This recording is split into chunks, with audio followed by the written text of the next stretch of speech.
వైఎస్ఆర్ కాంగ్రెస్ పార్టీకి ఒక షాకింగ్ పరిణామం ఏంటంటే లిక్కర్ కుంభకోణం కేసులో గతంలోనే అరెస్ట్ అయ్యి జైల్లో ఉండి బెయిల్ మీద వచ్చినటువంటి జగన్ సన్నిహిత టీం అయినటువంటి ఎవరైతే ధనుంజయ రెడ్డి కృష్ణమోహన్ రెడ్డితో పాటుగా భారతీయ సిమెంట్కి సంబంధించినటువంటి కీలకమైనటువంటి వ్యక్తి బాలాజీ గోవిందప్పలకి ఆ మధ్యన కింద కోర్టు బెయిల్ ఇస్తే బెయిల్తో వాళ్ళు బయటకు వచ్చిన తర్వాతన హైకోర్టులో దాన్ని సవాల్ చేసింది సిట్టు.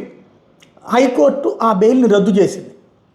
అయితే దాని మీద వెంటనే వీళ్ళు సుప్రీంకోర్టుకి వెళ్తే సుప్రీంకోర్టు వీళ్ళని అంటే ఇమ్మీడియట్గా లొంగిపోమనమంది. ఆ లొంగిపోయేలోపు వీళ్ళు సుప్రీంకోర్టుకి వెళ్తే సుప్రీంకోర్టు అరెస్ట్ మీద స్టే ఇచ్చి లొంగిపోవడం మీద స్టే ఇచ్చి విచారణ జరిపింది. విచారణ పూర్తయిన తర్వాత ఇప్పుడు ఈ దశలో మేము జోక్యం చేసుకోలేము, మీరు మళ్ళీ బెయిల్ ప్రొసీజర్ ప్రకారం అంటే హైకోర్టు తీర్పులో జోక్యం చేసుకోలేము, లోకల్ వ్యవహారం దగ్గరికి వెళ్ళమని చెప్పింది. అంటే లోకల్ అంటే అక్కడ కోర్టుకు వెళ్ళమని చెప్తోంది.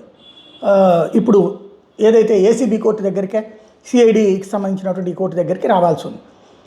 అయితే అక్కడ తేలే వరకు కూడా అరెస్ట్ చేయొద్దని మాత్రం ఇచ్చింది.